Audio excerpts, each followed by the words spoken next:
오늘도 뜨거운 이슈를 시원하게 풀어보겠습니다. 한겨레 김한 기자, 이현우 YTN 라디오 아나운서 두 분 나오셨습니다. 안녕하십니까? 안녕하십니까? 안녕하세요. 자, 첫 번째 태풍 소식부터 다뤄봐야 합니다. 자, 현재 어디까지 올라왔습니까? 네, 지금 흰남노 타이완 북동쪽 해상에서 조금 더 올라온 상황입니다. 네. 시속 22km로 속도가 더 빨라지면서 우리나라에 가까워지고 있는데 1시간 뒤인 오전 9시쯤에는 제주도 서귀포시 남남서쪽 약 440km 해상, 또 오후에는 290km 해상까지 더 접근할 것으로 보입니다. 예. 이때 중심 기압이 935헥토파스칼로 예상이 되는데 매우 강한 세력을 계속해서 유지할 것으로 보이고요. 이후의 경로를 살펴보면 내일 오전 9시 전에 부산 그리고 경남 통영 거제 이쪽 인근까지 상륙할 것으로 예상이 되고요. 이후에는 동해안으로 빠져나갈 것으로 보입니다. 네. 문제는 현재 예측들이 경로는 유동적이다라고 하고 있지만 서쪽으로 더 올라올 수도 있다라는 관측들 나오고 있거든요. 서쪽으로 온다면 서울 쪽이네요. 그러면? 그렇죠. 조금 더 네. 수도권 쪽으로 올라오면서 전국이 더 큰 영향을 받을 수 있게 되겠고요. 그러면은 수도권 북서부 일부를 제외한 전국 대부분에 강풍 불 것으로 예상이 됩니다. 자, 흰남노 가장 강력한 상태로 국내에 상륙할 것으로 예상이 되는데 역대 태풍들보다 더 강력할 것이다. 이렇게 다들 보고 있더라고요. 네, 우리가 기억하는 태풍 이름 중에 가장 이제 강력했던 태풍을 꼽자면 2003년도에 매미와 아주 오래전이죠. 1959년도에 사라를 꼽을 수 있을 텐데요. 그렇죠. 지금 흰남노의 상태가 조금 변해가고 있어서 초강력은 아니고 매우 강함 수준이다라는 얘기도 나오고 있지만 중심기압과 최대 풍속을 보면 이 매미와 사라에 버금갈 것으로 지금 보이고 있고요. 문제는 이제 말씀해 주셨지만 경로입니다. 경로요? 이 경로가 네. 만약 한반도를 직접 타고 올라가는 형태. 우리가 보통 태풍은 이렇게 남해안을 거쳐서 일본 쪽으로 빠져나가는 가는데. 이 경로가 일반적인데 지금 이제 그거보다는 조금 더 수직 경로로 초반부터 잡고 있었다라는 분석이 있었어서 사실 이제 어디로 상륙하느냐 이 부분이 또 관건입니다. 그때 태풍 피해는 어땠습니까? 매미 때나 그 매미 때 경우에 119명이 사망했고요. 네. 12명이 실종이 됐습니다. 그 1년 전에 15호 태풍 루사도 있었는데요. 예. 이때도 이제 209명이 사망하고 무려 37명이 실종되기도 했습니다. 네. 이 태풍이 어떤 형태냐에 따라서 이재민이 굉장히 많이 발생하기도 해요. 2004년도에 태풍 매기가 왔을 때는 네. 4,712명이 집을 잃는 이런 상황이 됐거든요. 네. 아무래도 대비를 잘 하셔야 될 것 같습니다. 잘해야 될 것 같습니다.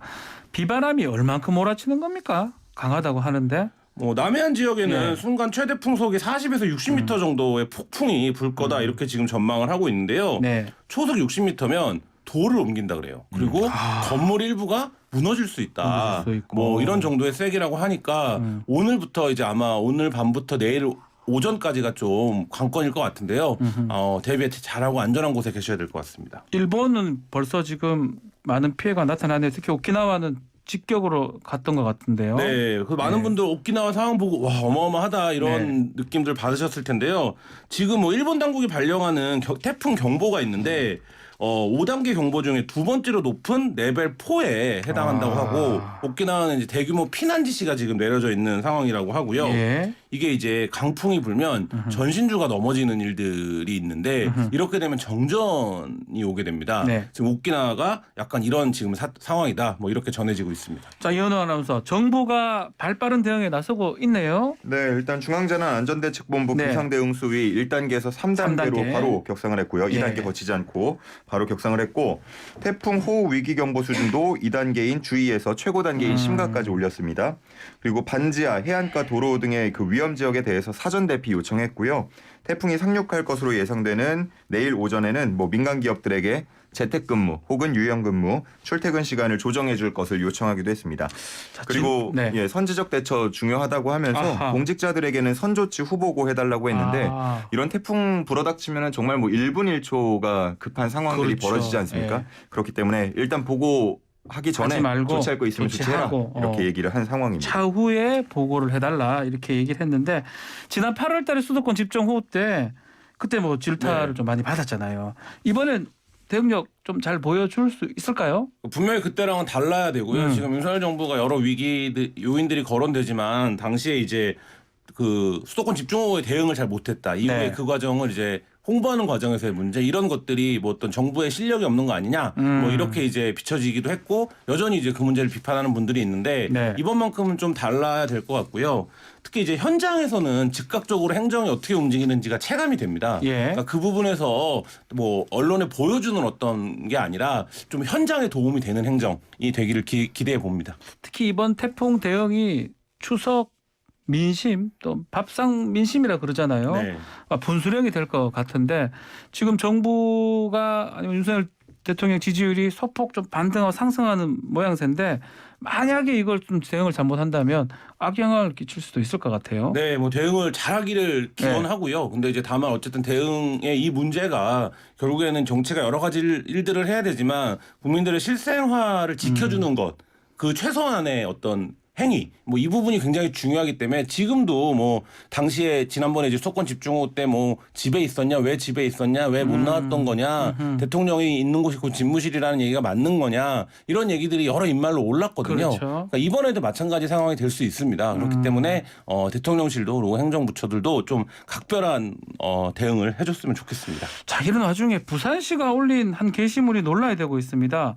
와라는 감탄사와 함께 부채 사진을 올렸는데 이게 야 국가 비상 상황인데 희화화하는 거 아니냐 이렇게 비판의 목소리가 있어요. 네, 이게 SNS 공식 그 홈페이지 그 SNS에 올라온 네. 건데 보면은 빨간 부채가 크게 그려져 있고 중간에 태풍 그림이 있습니다. 그리고 그 옆에는 와라는 글씨 한 글자가 굉장히 크게 쓰여 있는데 저는 이걸 보고 사실 이게 뭘 의미하는 건지 잘 모르겠더라고요. 네. 그러다 보니까 아마 이와 비슷하게 느끼신 분들이 많은 것 같고 뭐 네티즌들 반응들 보면 이게 이렇게 장난스럽게 전할 일이냐 뭐 태풍이 오는데 부채라니 불난집에 부채질하냐 뭐 이런 얘기를 하고 그러네요. 있습니다. 부산시 입장에서는 과거에 이제 인기곡이었던 이정현 씨의 와를 좀 차용한 거다. 그때 부채가 또 선정이 됐다 보니까 그러네요. 뭐 그거를 아이디어를 차용해서 썼다라고 하는데 이렇게 좀 이런 거 올릴 때는 더 신중해야 되지 않나라는 그렇죠. 생각 다시 한번 하게 됩니다. 지난번에 서울시에서도 강화문 광장에 조선 총독부가 담긴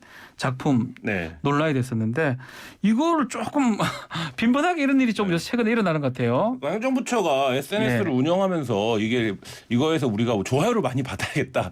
이게 이제 중요한 게 아니거든요. 그렇죠. 근데 실제 성과나 이런 거는 그런 수치로 판단을 하기 때문에 이 업무를 담당하시는 분들이 무리하는 경우들이 종종 있는 것 같아요. 네. 사실 이제 그런 게 아니라 그 정부기관의 SNS는 공적인 매체 아니겠습니까? 네. 공적인 역할을 담당하면 그것으로 충분히 기능을 하는 거기 때문에 뭐 이렇게 어떤 특정 시기가 됐다라고 해서 우리가 막 사람들의 관심을 받아야겠다 이런 거 발상을 안 해도 되지 않을까 이런 생각이 듭니다. 조회수가 중요한 게 아니다. 네. 그 말씀이네요. 보면은 뭐 일부 지자체 SNS에 올라오는 이른바 이제 드립력이 좀 살아있는 그런 자료들이 큰 인기를 끄는 경우들도 있었다 보니까 아마 이런 아이디어들이 계속해서 나오는 것 같은데 예민한 역사 문제 안 건들고 피해자가 발생하는 그런 문제들에 대해서 좀 더 신중하면 되거든요. 정답은 사실 나와 있어요. 네, 그런 것들만 안 건들면 되는데 이거 좀 감수성이 필요한 부분인 것 같습니다. 알겠습니다. 자, 태풍 피해 발생 시에 119 구조 구급 요청이 증폭할 것으로 예상이 되는데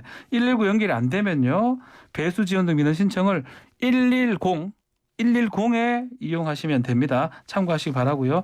YTN 라디오 들으시면서 실시간 업데이트되는 태풍 소식 확인할 수가 있습니다. 항상 곁에 켜두시고 재난 정보를 꼭 챙겨두시기를 바라겠습니다. 자, 두 번째 소식 전해주십시오. 네, 이원석 검찰총장 후보자 인사청문회가 오늘 오전 국회에서 열리죠. 네. 지난 5월 6일 김호수 전 총장 퇴임 후에 122일 되는 시점에 열리는 건데 특수통 친윤 검사로 분류가 되는 이 후보자 윤석열 정부의 초대 검찰 수장이란 상징성까지 더해지면서 야당의 거센 검증을 받을 것으로 예상이 됩니다. 오늘 청문회에서는 무엇보다도 이재명 당대표를 겨냥한 소환 통보에 대해서 검찰의 중립성 문제 다뤄질 것으로 보이고요. 정은호 게이트 수사기밀 유출 의혹 등에 대해서 집중 추궁이 예상이 되는 상황입니다. 이 대표 소환 통보 문제를 두고 민주당에서는 정치 수사다 이렇게 규정한 상황인데요. 총장 직무대리를 맡고 있는 이 후보자의 관여 또 지시 여부 관련 입장을 집요하게 추궁할 것으로 보입니다. 또 윤석열 대통령 일가 관련 의혹에 대해서 다소 소극적인 거 아니냐 이런 부분에 대한 입장 추궁도 예상이 돼서 현재 답변이 주목되고 있는 상황입니다. 오늘 열릴 청문회에서는 또 검수완박 법안, 검수원복 시행령 논란, 아들 재개발 지분 증여 문제, 검찰 인사 관련 등 좀 다양한 현안이 다뤄질 것으로 보입니다. 자, 지금 뭐 검증도 검증이지만 더 중요한 거는 아마 전 장관 대회 수사 네. 또 이재명 대표 소환 요 공방이 더 치열할 것 같아요. 이번 청문회 때. 네, 맞습니다. 오늘 민주당이 또 의원총회가 예정되어 지금 있기 때문에 하고 10시 한다 그러죠? 네. 이 부분에서 이제 출석할 거냐 말 거냐 이거를 네. 결정한다고 하는데 민주당 입장에서는 앞서 말씀하셨듯이 이 수사 자체가 정적 보복이다 이렇게 지금 주장을 하고 있기 때문에 그 이원석 후보자가 어쨌든 직무 대행을 하면서 대검을 실질적으로 이제 담당했던 네. 사람이기 때문에 이 부분에 대한 어떤 책임, 왜 이렇게 수사를 한쪽은 적극적으로, 한쪽은 소극적으로 하느냐, 뭐 이 부분에 대한 그 질의가 집중될 것으로 보입니다. 자, 10일에 시행이 됩니다. 이 이른바 검수 완박 법안입니다. 검찰청법 네. 개정안 이제 시행이 되는데 이거 두고 또 검수 원복 이른바 시행령 네. 이거가 또 쟁점이 될 것 같아요. 네, 이 부분은 뭐 임기 내내 지금 뭐 법무부 장관도 그렇고 검찰총장도 그렇고 이제 공방이 예상되는 부분인데요. 이 부분과 관련해서 어쨌든 법무부 장관이 그걸 추진하는 동안 검찰총장의 공석이었습니다. 공식적으로. 그리고 이게 이루어지는 과정에서 검찰총장이 임명된 거기 때문에 그러니까 이 부분에 대해서 어떤 생각을 갖고 있는 거냐. 이게 이제 사실 뭐 법무부 장관이 다 주도하고 검찰총장은 나중에 나서는 모양새가 되기도 하기 때문에 뭐 이 부분에 대한 질의도 집중될 것으로 보입니다. 자, 뭐 친윤 검사 아니냐 이런 얘기가 많이 있는데 윤 대통령하고 이 후보자 관계가 어땠습니까? 뭐 각별한 각별했어요? 관계죠. 예. 특수부에서 오랫동안 같이 했고 여러 굵직한 수사들을 함께 하기도 했고요. 그래서 일각에서는 이게 처음부터 좀 무난한 인사가 아니다라는 평가가 있었어요. 왜냐하면 법무부 장관을 통해서 이미 좀 직할 체제가 구축된 것처럼 외부에서 보이는 상황에서 네. 검찰총장까지도 이른바 이제 윤석열 대통령의 라인으로 라인? 불렸던 특수부 검사를 임명하는 적절하지 않다라는 이제 지적이 있었고 또 한 가지는 이원석 후보자가 한동훈 법무부 장관이랑 동기입니다. 그리고 그 기수에서 계속적으로 이제 주요 자리들을 거쳐온 인사, 매우 또 법무부 장관과 각별한 사이이기 때문에 이 검찰의 독립이 보장이 되는 거냐 이 인사가 뭐 이런 비판이 있었고요. 또 뭐 그 과정에서 이원석 그 후보자가 오늘 어떤 입장을 표명할지 뭐 이 부분에 대해서 좀 지켜봐야 될 것 같습니다. 자, 이와 함께 정은호 게이트 수사 당시에 영장 청구 유출 의혹도 아마 상당히 깊게 다뤄질 것 같은데 이 내용 소개해 주십시오. 네, 정은호 게이트라고 불리죠. 네. 정은호 전 네이처 리퍼블릭 대표가 현직 부장판사 등의 법조인들에게 청탁과 함께 억대 금품을 건네서 논란이 됐던 사건인데 이때 당시 수사 책임자가 바로 이 서울중앙지검 특수 1부장으로 근무했던 이 후보자였습니다. 그리고 2년 뒤였는데 이른바 사법농단 수사팀이 법원행정처를 압수수색하면서 이 후보자의 이름이 담긴 내부 메모 등을 확보하게 되는데 검찰이 획득한 이 메모에는요. 이 후보자와 사법연수원 동기인 김현보 전 법원행정처 윤리감사관이 이 후보자와 40여 차례 통화한 내용을 정리해둔 메모였습니다. 여기에 당시 진행 중이던 수사 정보가 상세히 포함이 돼 있어서 논란이 되고 있는 건데요.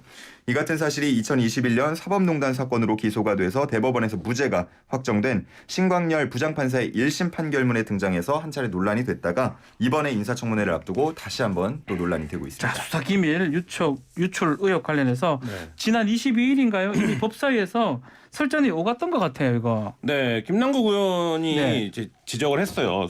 진행 중인 수사 정보는 어떤 정보라도 누구에게라도 알려주는 것이 기밀 유출이다 이렇게 주장을 했고 이제 한동훈 법무부 장관은 이 사건 이제 사법농단 사건을 기소했던 검사이기도 하죠. 근데 법원 내에서 해당 분야 감찰 업무를 담당하는 사람과의 통화였기 때문에 수사 진행 상황에 대해서 문의가 온 것을 수동적으로 설명해 준 것에 불과하다라고 했는데 저는 여기서 한동훈 법무부 장관이 수동적이라는 표현을 쓰면서 뭔가 책임을 면피할 수 있는 뭐 이런 이제 그 설명을 했다고 보는데 이렇게 묻고 싶어요. 한동훈 검사 시절에 한동훈 검사가 이 사법농단 사건에서 이 부분 그러니까 수사 기밀, 재판 기밀을 미리 알려준 부분이 위법이라고 보고 기소를 했던 사람이거든요. 그러면 이제 그것과 이것이 본질적으로 무엇이 다른 것인가 이 부분에 대해서는 좀 의문이 있습니다. 그런 질문들이 이번 청문회 때 나오겠죠. 많이 나올 것으로 나오겠죠. 자, 논란이 될 것 같은데 자, 이거 말고도 좀 다뤄야 될 쟁점이 또 있을까요?